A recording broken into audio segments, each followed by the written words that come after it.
Aku Resaldi, seorang murid di salah satu sekolah menengah atas di daerah Subang.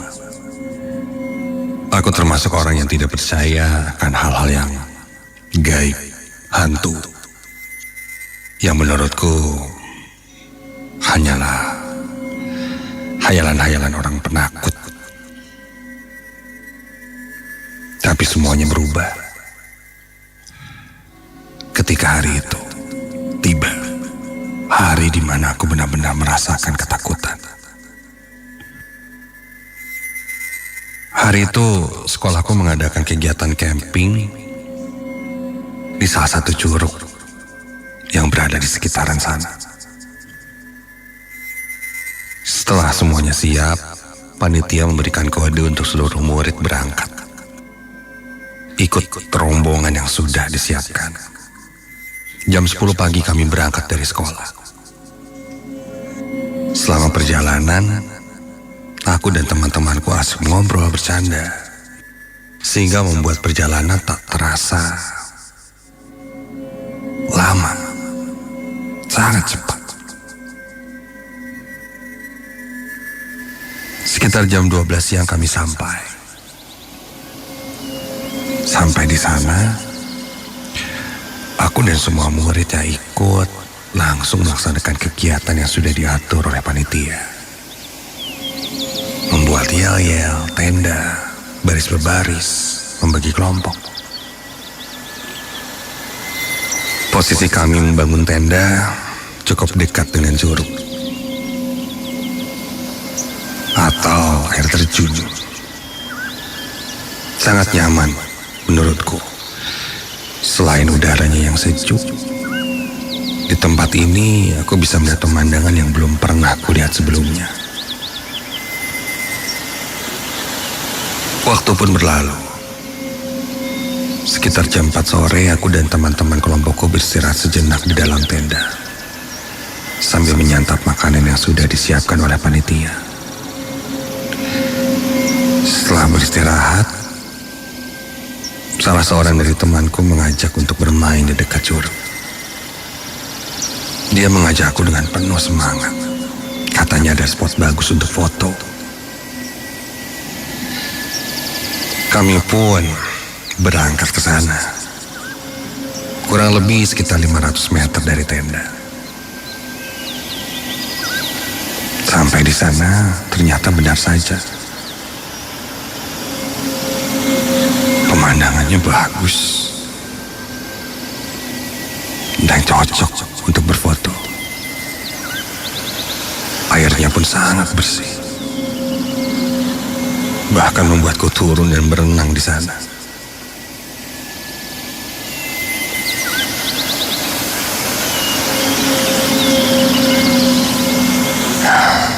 Tentunya tujuan kami ke sana sambil berfoto tidak kami lupakan. Guys, fotonya dong. Backgroundnya air terjun ya. Oke. Nah, yuk 1, 2, yeay. Woo. Ketika sedang asik berfoto, tiba-tiba, kakiku tersandung sesuatu. Ternyata ada sebuah batu yang cukup besar yang menyandungku. Elah, kenapa ada batu sih sini? Batunya cukup besar, menghalangi kakiku seakan-akan menghalangiku untuk berfoto. Bentar. Ini ada batu nih, gak enak kan? Pindahin dulu ya. Wait. Aku coba mengangkat batu yang berukuran cukup besar itu dan memindahkannya ke bagian pinggir sungai. Cukup berat, namun karena menghalangi langkahku untuk foto, ya sudahlah, pindahkan. Setelah aku pindahkan batu itu, tanpa pikir panjang, aku langsung kembali ke sungai dan berfoto-foto. Sampai aku mendengar suara teriakan dari salah satu temanku. Temanku yang memotret itu tiba-tiba saja berteriak. Aku langsung menghampirinya dan berkata, "Kenapa?" Dia bilang dia melihat sebuah kepala ketika sedang memotretku.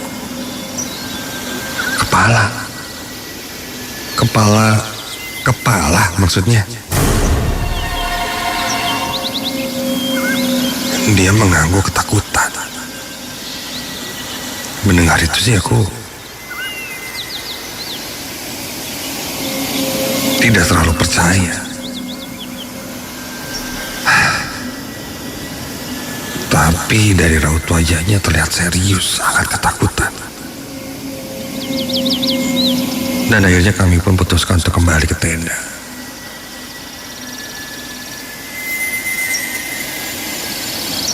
Di tenda, aku sempat bertanya kembali dengan apa yang temanku katakan. Kepala seperti apa maksudnya? Jangan bercanda. Aku pun ingin melihat hasil foto yang tadi dilakukan di dekat curug. Ketika aku lihat sih, nggak ada yang aneh. Tidak ada kepala atau apapun itu. Halu nih kayaknya temen gue.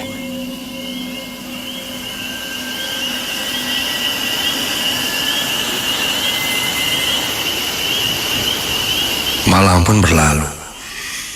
Acara yang bisa dibilang puncak dari semua ini adalah jelajah malam. Mengitari area ini dibagi kelompok, di mana satu kelompoknya berjumlah 3 orang. Kami dikumpulkan di lapangan, lalu dibagi kelompok untuk jalan jelajah malam. Aku satu kelompok dengan Rizwan dan Ica. Sekitar jam 11 malam, kami baru kebagian jalan.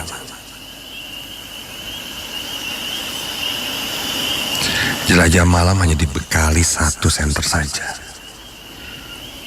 Tugas utama kami adalah mengambil barang atau benda-benda yang sudah disiapkan panitia di area sekitar jelajah malam itu. Katanya sih ada yang di dekat curug, di balik-balik pohon, dan harus kembali dengan benda-benda itu.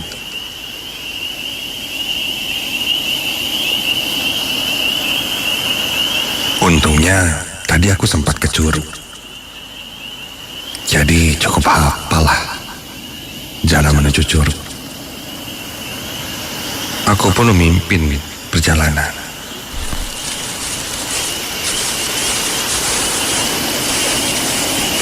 Sesuai dugaan, sampailah kami di area curug. Sepanjang jalan menuju curug, benda-benda pun kami ambil dan semua berjalan lancar.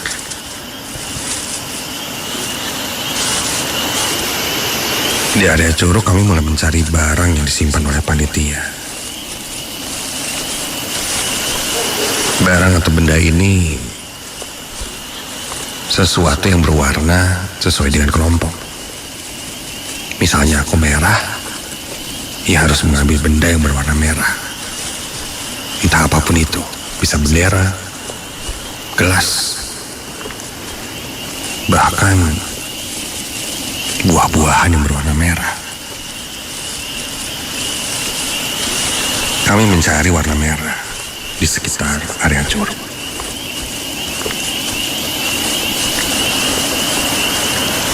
Aku cari di sini, kalian sebelah sana ya, biar cepat. Yuk. Kami cukup berpencar mencari benda di curug. Kali ini agak sulit. Udah ketemu belum? Loh. Mana Ica sama Rizwan? Perasaan tadi ada di belakang. Mana senter dia yang bawa lagi? Cak, Wan, Ica, Rizwan. Temanku tiba-tiba saja tidak ada di belakangku. Kupanggil pun tidak menjawab. Sampai terdengar suara gemericik air di sungai itu. Sepertinya ada yang mencari di area air.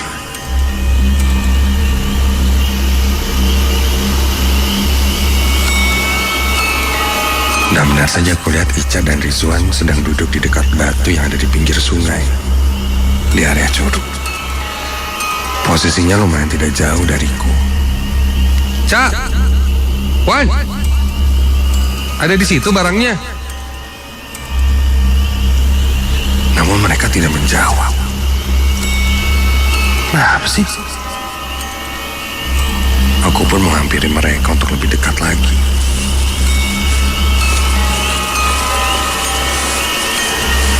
Setelah berada di belakangnya, aku pun menepuk bahu Rizwan. Wan, panggil-panggil kagak nyaut. Udah ketemu barangnya? Woi, Wan. Dan ketika mereka berbalik melihat ke arahku, astaga, kulihat wajah Ica dan Rizwan terlihat pucat. Matanya putih semua. Tatapannya kosong. Dan perlahan berdiri melihat ke arahku. Cak, kalian kenapa? Woi, Rizwan dan Ica seakan tidak mendengarkanku dan terus berjalan mendekatiku dengan tatapan yang mengerikan. Tatapan dengan mata kosong itu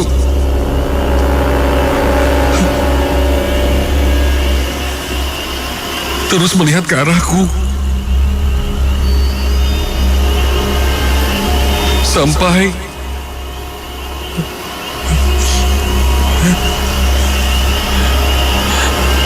Rizwan lompat dan menyerangku.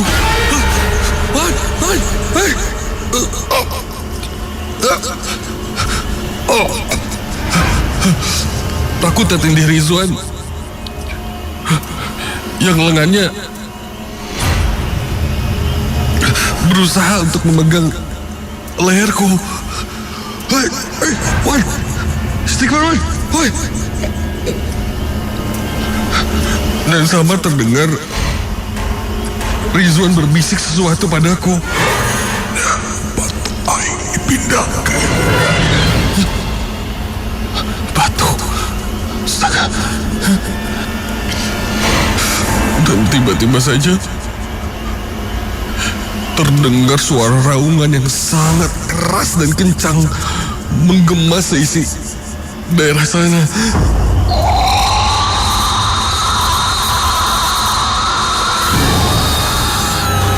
Dan ketika kulihat ke atas, tepat di atas badan Rizwan, astaga, apa itu? Terlihat sosok sangat besar. Sangat besar. Matanya membelalak merah dengan taring yang tajam.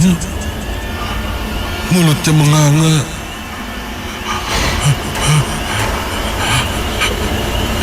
Jika bisa ku bilang dan ku gambarkan, aku tidak terlalu mengerti bentuknya seperti apa. Mudahnya itu buta.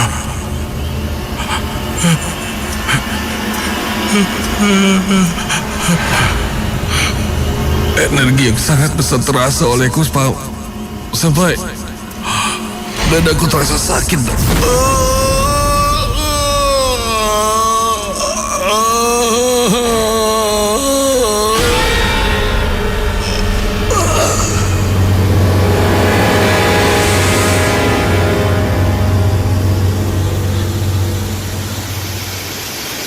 Aku pun tak sadarkan diri.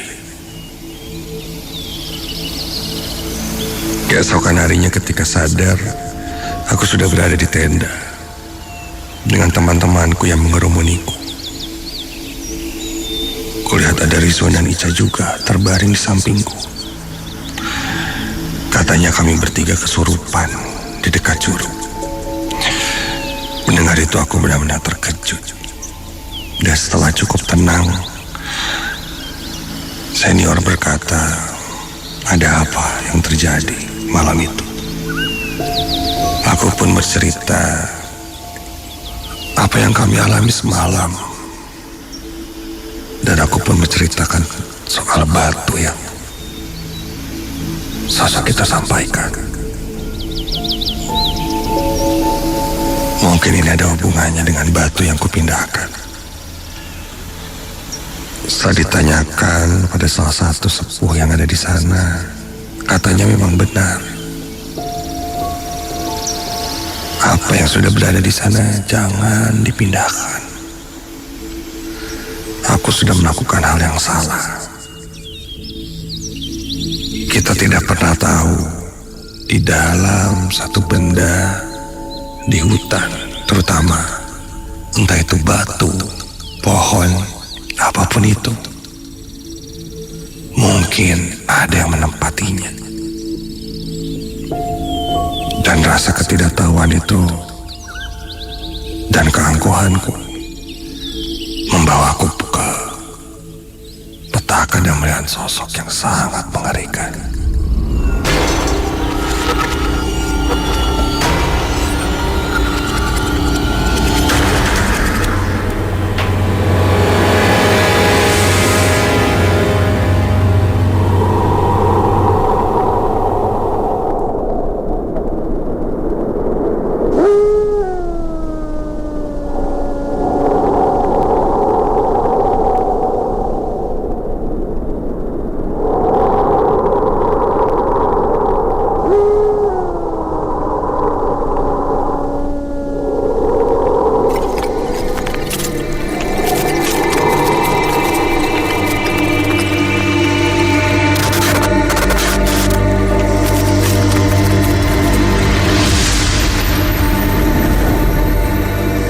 Namaku Ana.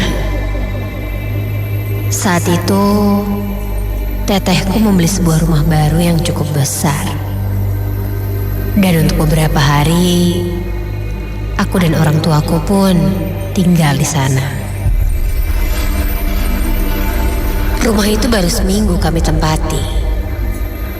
Namun, untuk berada sendirian di sana, aku baru mengalaminya hari itu. Hari itu, aku ingat. Hari Kamis malam Jumat, di mana ayah dan ibuku hari itu harus pergi keluar kota. Tetehku terpaksa ikut karena harus mengantar orang tuaku. Dan karena anak tetehku atau keponakanku yang masih kecil, jadi ia tidak ikut. Dan aku pun ditugaskan untuk menjaganya.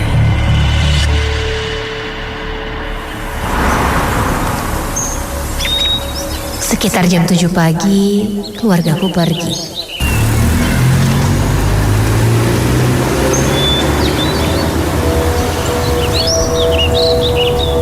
Aku ditinggal berdua dengan ponakanku yang masih berumur 5 tahun ini. Ais namanya. Dan aku pun melewati waktu bermain bersamanya.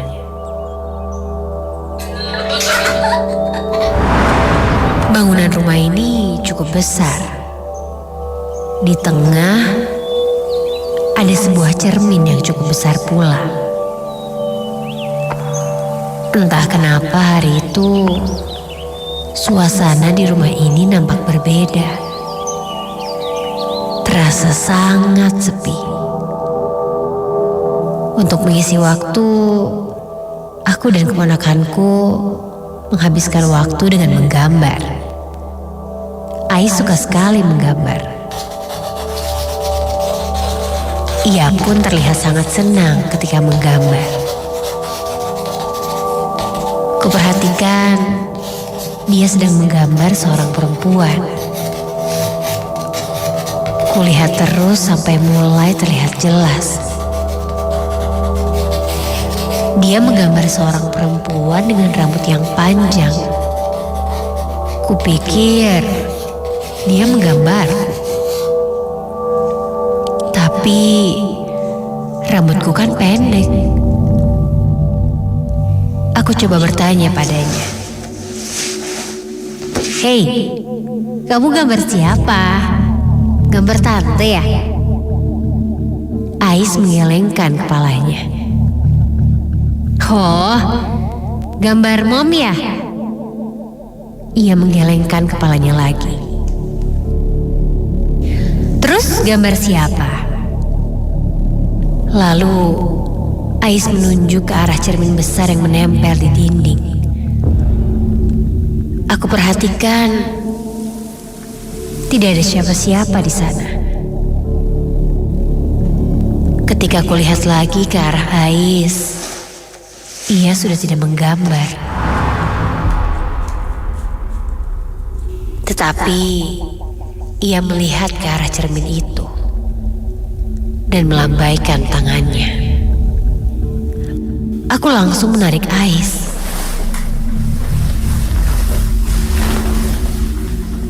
Malamnya, sekitar jam 9, ponakanku sudah tidur.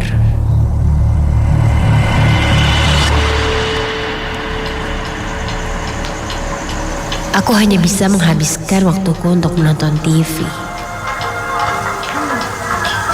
Aku duluan ya. Lalu, tiba-tiba aku merasa ada yang lewat di belakangku. Tepatnya dari arah cermin menuju dapur. Refleks aku menoleh ke belakang. Hanya sebuah gorden yang terlihat bergerak seperti terkena angin. Mungkin cuma angin. Namun, perasaanku kini tak enak. Jantungku terasa berdegup. Aku mengalihkan pikiranku pada acara di TV. Sampai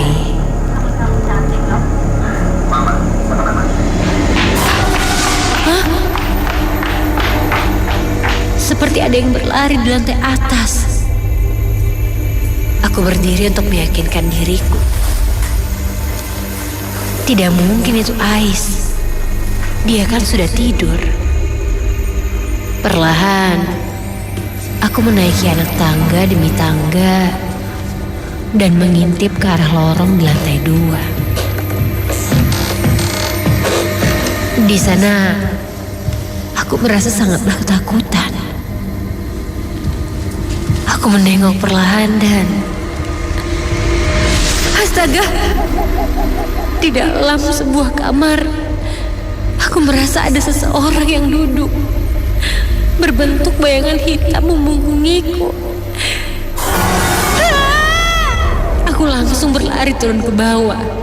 Suaraku menuruni tangga cukup gaduh karena aku tergesa-gesa dan aku pun terjatuh.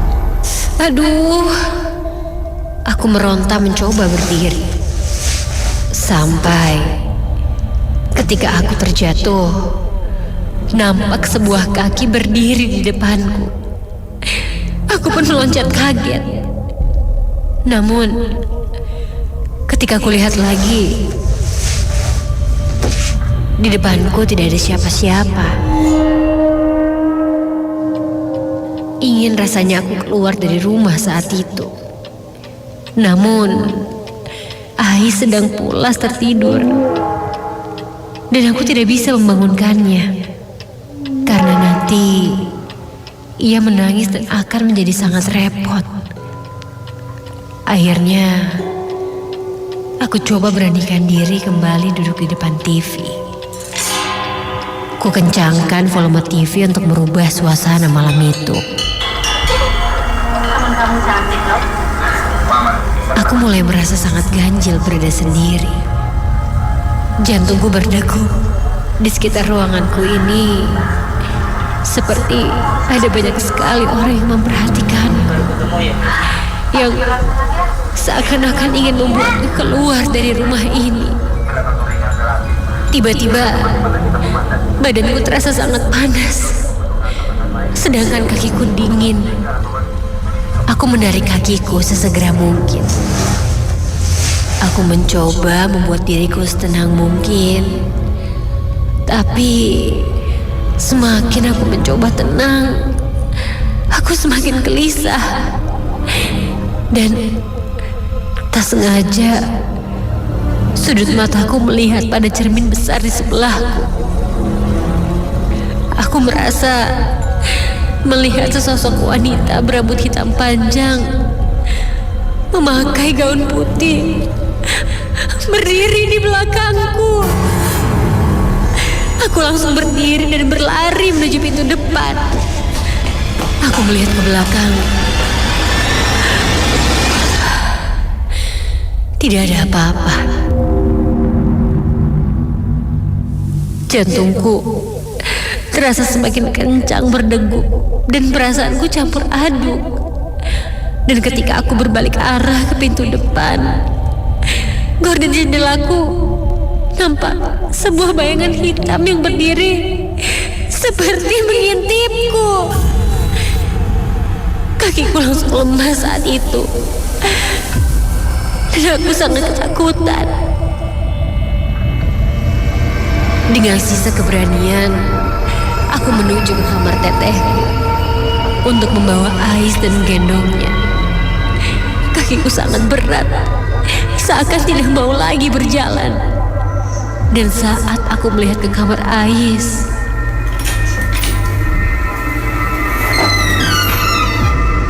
Ais ternyata tidak tertidur.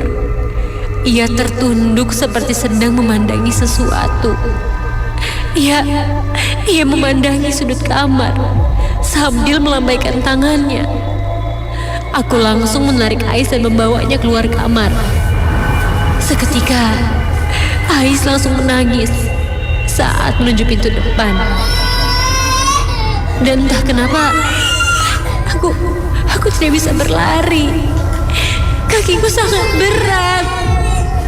Aku merasa ada sesuatu yang menahan kakiku untuk berjalan. Sampai akhirnya, aku sampai di pintu depan. Ketika aku buka pintu depan, tiba-tiba dari dalam rumahku, aku seperti mendengar suara tertawa seorang wanita.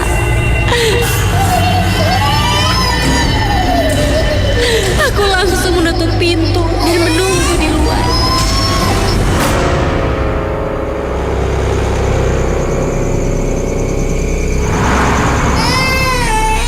Sambil mencoba menenangkan Ais yang terus menangis. Sampai sekitar jam 11 malam, orang tua dan tetehku pun pulang. Mereka bertanya, kenapa aku dan Ais diam di luar rumah malam-malam begini. Aku pun berusaha untuk menjelaskan, tapi rasanya sulit sekali untuk berbicara. Saat orang tuaku masuk ke dalam rumah, kami semua terkejut ketika melihat keadaan rumah menjadi sangat berantakan. Seperti baru saja diacak-acak oleh seseorang. Aku pun menceritakan apa yang telah terjadi padaku malam itu. Untungnya, orang tuaku pun percaya. Dan beberapa hari kemudian, kami mengadakan selamatan di rumah ini.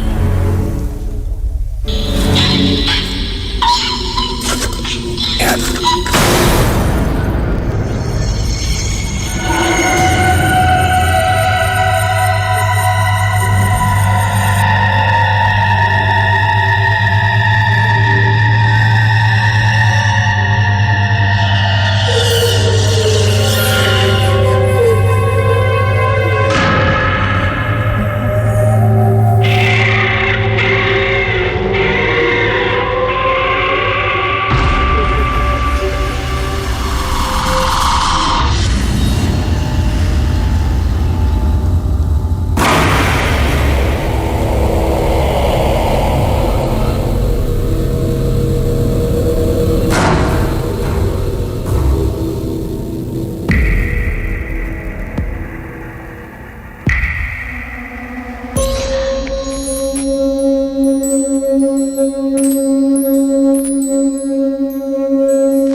Namaku Dani. Pengalaman ini terjadi ketika aku dan teman-temanku menginap di sebuah villa di daerah Bandung Utara. Ketika itu, kami menginap dalam rangka merayakan hari ulang tahun temanku.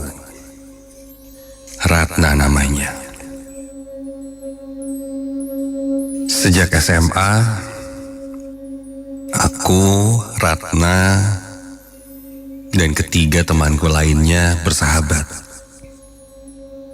Bahkan sampai kuliah pun, kami masih bertemu. Waktu berlalu, dan kami mulai sibuk masing-masing. Setelah lulus kuliah, dan teman-temanku bekerja di tempatnya masing-masing, pertemuan kami pun jadi jarang sekali. Sampai Ratna mengundang kami di grup WhatsApp untuk merayakan hari ulang tahunnya. Dan sudah lama juga kita tidak bertemu. Ratna mengundang kami menginap di hari Rabu karena ulang tahunnya jatuh di hari Kamis. Terpaksa harus ambil cuti. Tapi untuk momen spesial ini, tidak apalah. Dan teman-temanku pun ternyata bisa. Akhirnya kami pun sepakat untuk datang dan menginap di villa yang sudah disiapkan Ratna. Hari itu pun tiba. Ratna men-share lokasi dan aku juga temanku yang lainnya, sebut saja ada Boni, Indri, dan Agung. Kami satu mobil berangkat menuju lokasi. Sepanjang perjalanan, kami berbincang tentang masa-masa SMA dulu. Dan ya, cerita-cerita tentang kerjaan. Kami pun menyiapkan surprise untuk Ratna. Ratna memang tipe orang yang humble, mudah disukai orang, bahkan jika pertama kali melihatnya. Tapi Ratna ini sangat takut dengan cerita-cerita seram. Rencananya sih kami mau menakut-nakutinya. Nanti Indri akan pura-pura kesurupan. Lalu takuti Ratna sampai menangis, dan baru kita surprisein kasih kue dan kado yang sudah disiapkan. Kami tak sabar menunggu momen itu. Ditambah, ternyata pas jam 12 malam ketika hari ulang tahunnya Ratna, itu masuk di hari Kamis malam Jumat. Wah, ini sih pas banget. Singkat cerita, kami pun sampai di lokasi.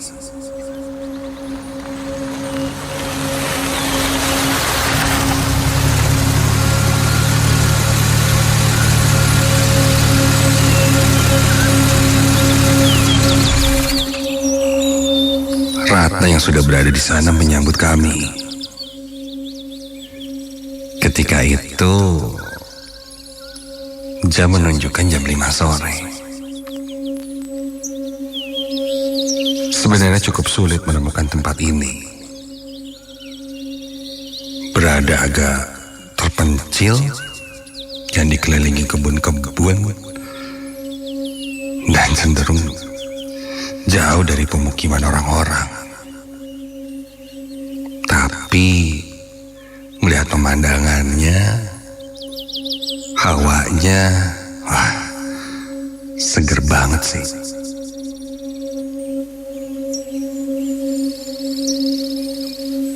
Ratna bilang villa ini rekomendasi dari teman ayahnya yang memang berbisnis properti. Dan ini villa baru. Dan yang pertama kali menginap di sana adalah kami. Begitu masuk, memang villa ini bersih sekali. Terawat, ya wajar. Karena masih baru dan kami klien pertamanya. Ratna pun berkata, ini hadiah dari pemilik villa ini.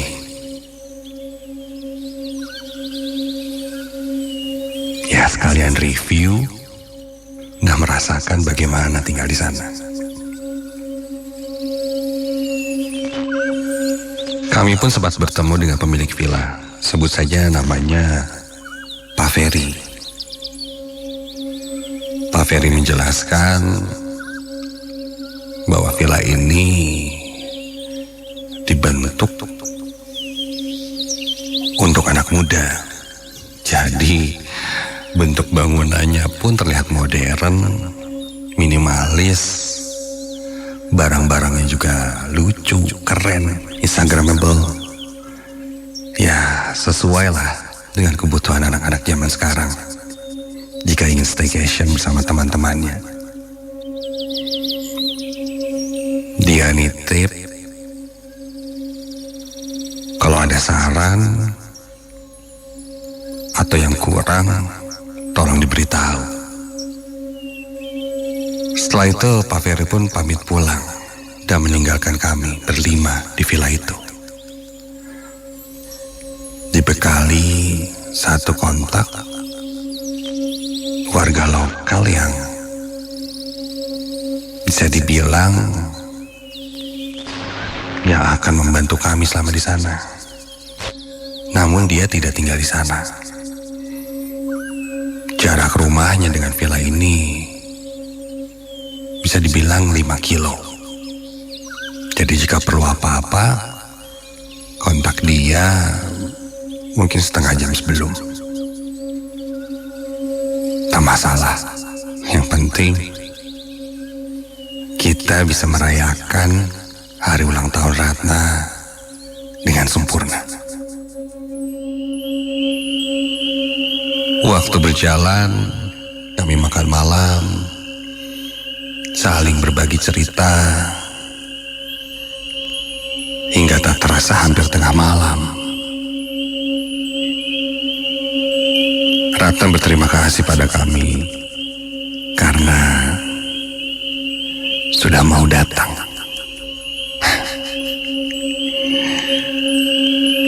Sampai ketika sedang mengobrol, tiba-tiba Ratna melihat ke arah luar.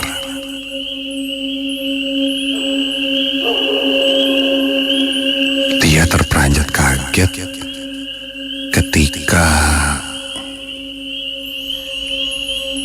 dia lihat di dekat pohon besar di belakang villa itu ada sesuatu yang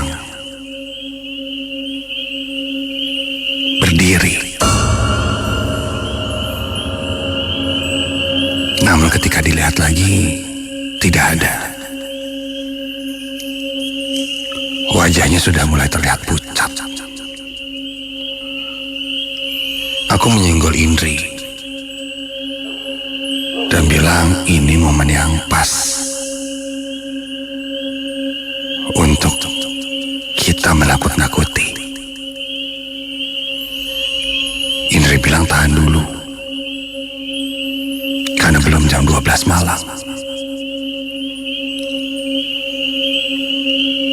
Kami lanjut bermain kartu, menunggu pergantian jam, dan tiup lilin, serta melaksanakan surprise yang sudah kami siapkan. Namun, setelah kejadian Ratna melihat sesuatu di pohon itu, Ratna terlihat berubah. Dia terlihat gelisah, dan beberapa kali kulihat dia memegang punduk lehernya, punggungnya,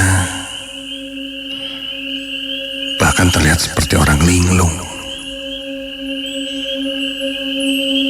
Nak, lu kenapa, Nak? Gak enak badan. Kok pucat banget sih? Teman-temanku yang lain pun menyadari hal itu dan bertanya pada Ratna. Awalnya Ratna hanya menggeleng-gelengkan kepalanya saja, tapi rasanya ada yang tidak beres dengan Ratna. Nah, kenapa sih? Kalau nggak enak badan, mending istirahat aja deh. Nggak apa-apa kok, santai. Yang lo rasain sekarang gimana emang? Kok aku ngerasa gak enak badan ya? Punggung aku rasanya panas banget. Punggungnya panas. Kenapa ya? Padahal di sini dingin banget loh. Tadi siang makannya bener nggak? Jangan-jangan masuk angin lagi. Iya nggak? Teman-temanku pun merasa seperti itu. Karena wajahnya Ratna kini mulai terlihat berbeda sekali. Ratna kini memegang kepalanya, menggaruk-garuk seakan-akan kesakitan. Duh, kenapa ini ya? Pusing, mual, semua kerasa sakit. Aku kayaknya tidur duluan ya. Kayaknya gak bener nih. Oh ya udah tuh.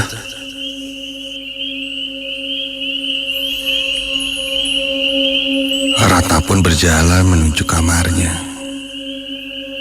dan menutup pintunya. Kami bertiga saling tatap. Gimana nih? Padahal bentar lagi dia ulang tahun jam 12. Tapi kondisinya jadi kayak gini. Gimana, Indri? Indri menggelengkan kepalanya.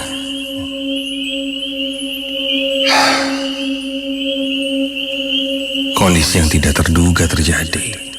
Yang harusnya kami senang-senang merayakan ulang tahunnya, tapi tiba-tiba seperti itu.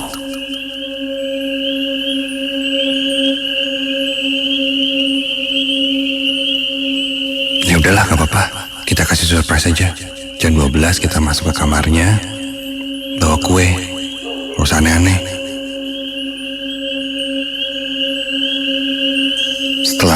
beberapa lama,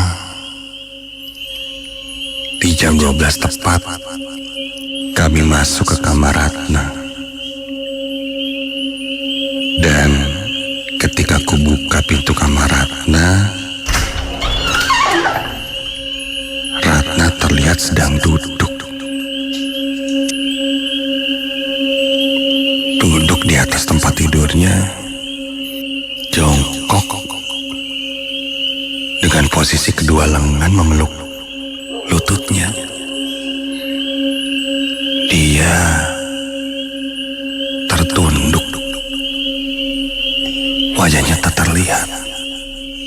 Ratna? Nak? Kamu gak apa-apa, Nak?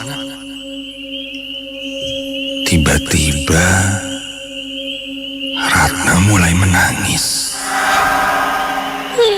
Sakit. Sakit.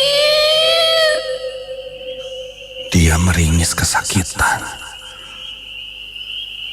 Kami langsung mendekatinya, membuatnya terbaring, dan terlihat dia seperti gelisah. Badannya panas dan berkeringat. Aku memegang kakinya, sedang Indri dan temanku satunya lagi memegang lengannya. Dia nampak berontak. Nak, panggil dokter ya, Nak ya? Atau kita bawa ke rumah sakit gitu? Sakit. Badan aku sakit semua. Dingin. Tapi aku mulai merasakan hal yang tidak wajar. Ratna berkata dingin, sedang badannya sangat panas dan berkeringat. Ini sih kayaknya bukan sakit deh.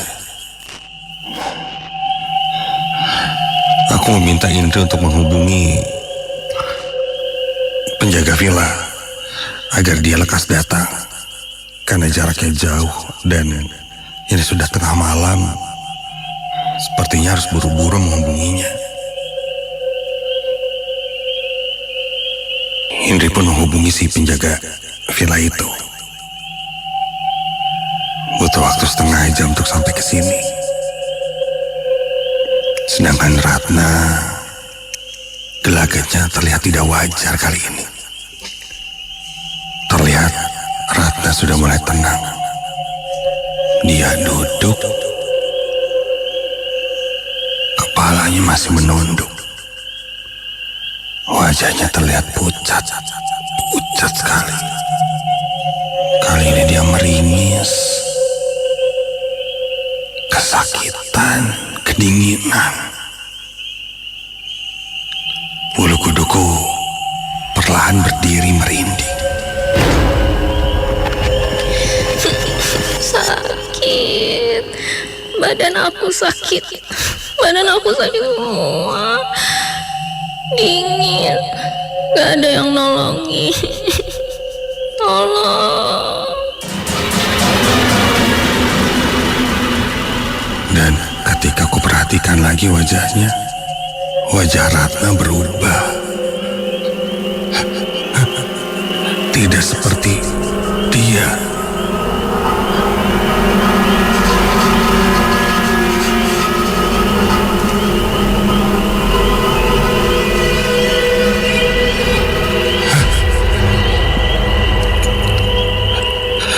Akhirnya kami menyadari bahwa Ratna kesurupan. Ratna mulai berdiri,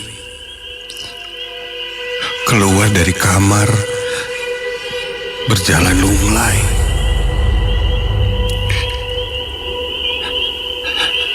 Dia berdiri, lalu menunjuk ke arah luar, ke pohon besar itu.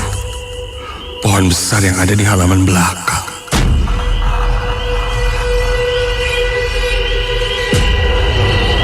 Iya, punten.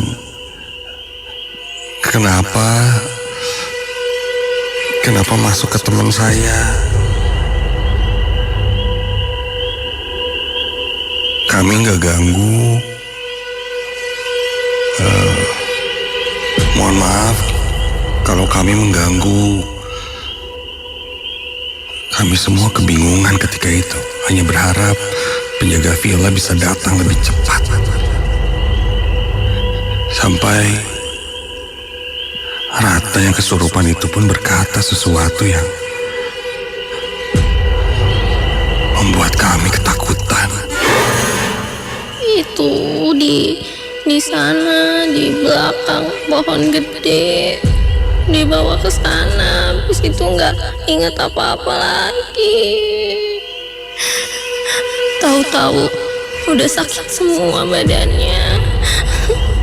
Gelap, dingin.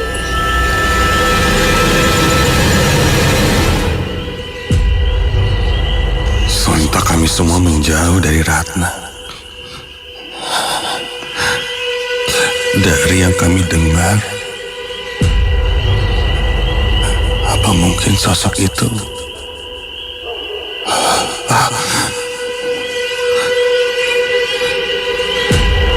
Ratna menyeringai kali ini, melihat ke arah kami satu persatu.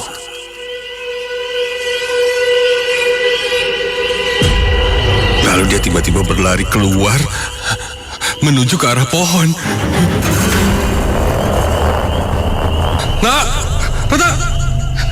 Kejar! Kami berusaha mengejar Ratna. Dia berlari ke arah pohon besar di belakang villa.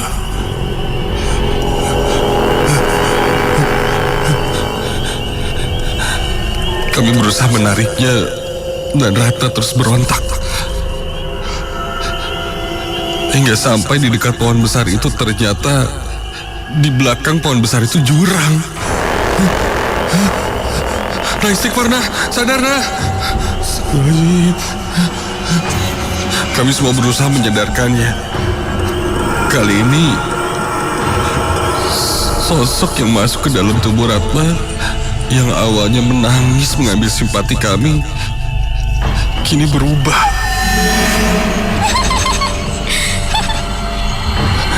Dia tersenyum, matanya membelalak melotot ke arah kami dan berkata,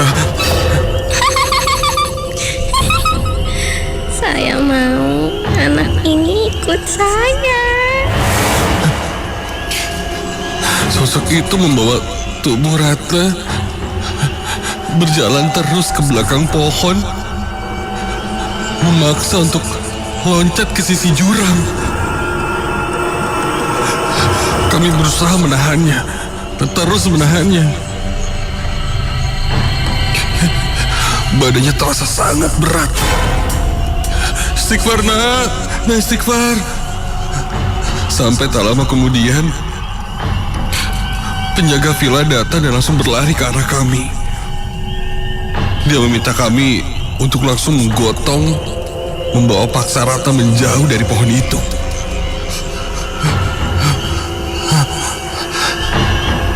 Dengan susah payah kami pun membawa Ratna kembali masuk ke dalam villa.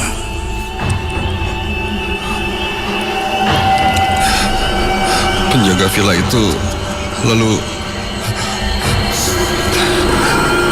memegang kepala Ratna dan mulai membacakan doa-doa. Kami pun langsung membantu memegangi Ratna sambil membaca doa. Ratna tiba-tiba saja berontak dan berteriak-teriak.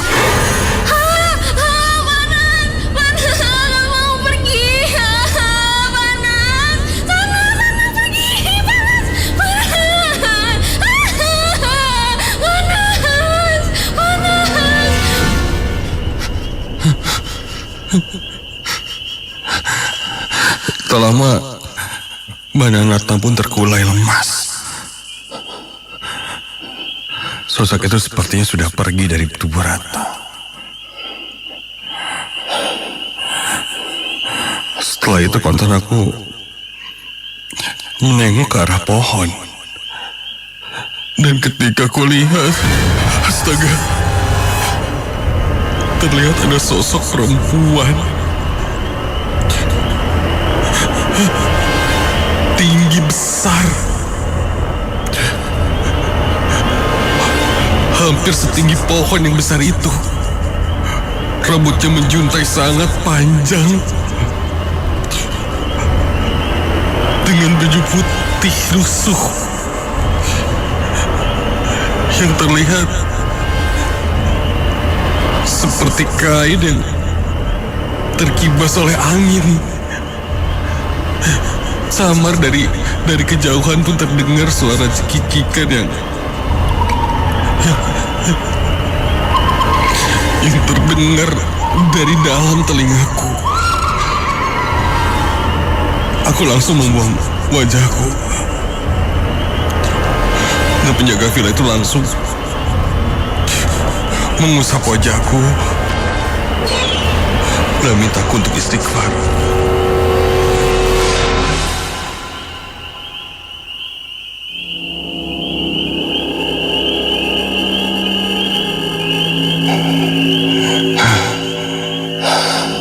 Singkat cerita,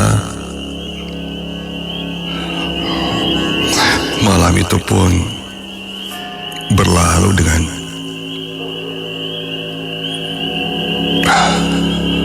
penuh ketakutan.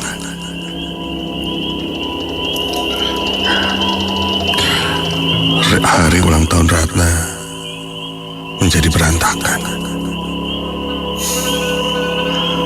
Penjaga villa pun berkata kenapa awalnya bisa seperti ini. Kami bilang Ratna tiba-tiba saja ketakutan ketika melihat ke arah pohon. Tapi dia tidak bercerita dengan detail apa yang dia lihat. Sepertinya sama seperti yang kulihat tadi. Kami pun ceritakan apa yang sosok itu bilang. Penjaga villa itu hanya berkata, jangan terlalu percaya dengan apa yang sosok itu bilang. Kadang mereka memanipulasi kita dengan cerita-cerita sedih, yang toh ujung-ujungnya seperti yang terjadi. Dia ingin mencelakai teman kami, mengambil nyawanya secara tidak langsung. Sosok tersebut bisa dibilang penunggu dari pohon besar di belakang villa itu.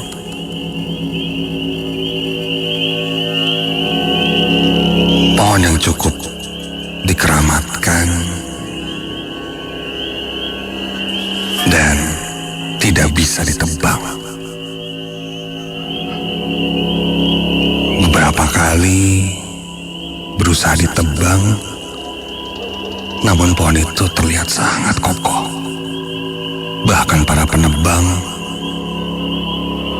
tiba-tiba saja sakit, kecelakaan. Akhirnya pohon itu dibiarkan seperti itu. Karena ini tamu pertama di villa itu, mungkin selanjutnya akan menjadi sebuah perhatian tentang pohon besar yang berada di belakang villa itu. Setelah malam itu, aku tidak pernah tahu lagi kondisi villa yang kami tempati di masa sekarang. Entah villa itu masih ada atau tidak, atau bahkan apakah pohon itu yang masih ada. Yang jelas pengalaman malam itu masih teringat membekas menjadi mimpi buruk untukku.